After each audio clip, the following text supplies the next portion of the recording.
शिक्षक को भारत की परंपरा ने गुरु का दर्जा दिया है।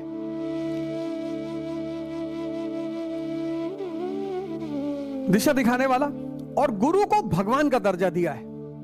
यह बात एकदम अलग होनी चाहिए। शिक्षक, टीचर, कोच, ये सब दुनियावी ज्ञान के पथ प्रदर्शक हैं। गुरु जो है उसका संबंध अध्यात्म से है। लेकिन फिर भी भारत की संस्कृति में शिक्षक का एक बड़ा ही विशेष स्थान है। और टीचर होने के लिए बड़ी सारी मान्यताओं से ऊपर उठना पड़ता है। सौभाग्य से मैं टीचर नहीं बना, कोच। पर कोच बनने में जब इतनी जिम्मेदारियों का वहन करना पड़ता है, टीचर, और टीचर को बड़ी सारी मान्यताओं से ऊपर होना पड़ता है।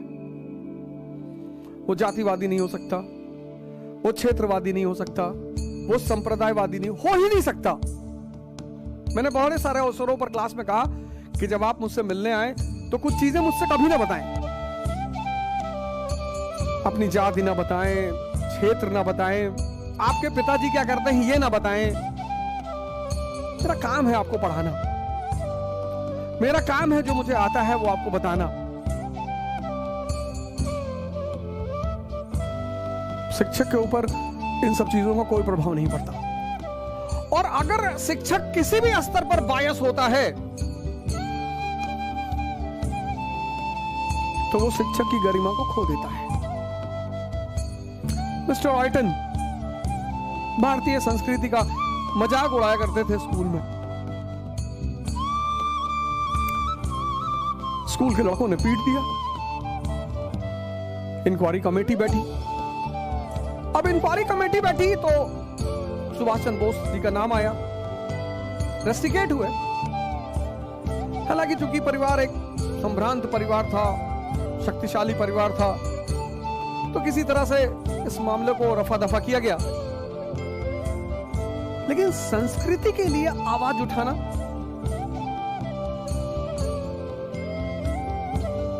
मैंने बड़े सारे मौके पे क्लास में देखा कि 98% लोग प्रतिवाद करते ही नहीं, विरोध करते ही नहीं, प्रश्न पूछते ही नहीं। मैंने तो क्लासेस ली हैं जिसमें 700 लोग बैठे रहते थे, 800 लोग बैठे रहते थे, 1000 लोग बैठे रहते थे। और कभी कभी कुछ बातें मैं बोलता था कि तुम उत्तेजित हो, खड़े हो, रेजिस्ट करो, बोलो। पर ऐसी कोई घटना मुझे याद नहीं जब किसी व्यक्ति ने क्लास में उठकर किसी बात का विरोध किया। गुलामी के उस दौर में अंग्रेजी शिक्षक का विरोध करना,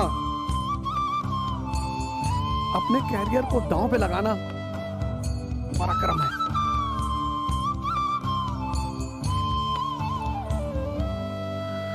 अपनी बात को, अब पता नहीं ऑयटन साहब के मार खाने में नेताजी का हाथ था या नहीं, ये तो नहीं पता, लेकिन गलत का विरोध किया जाना चाहिए।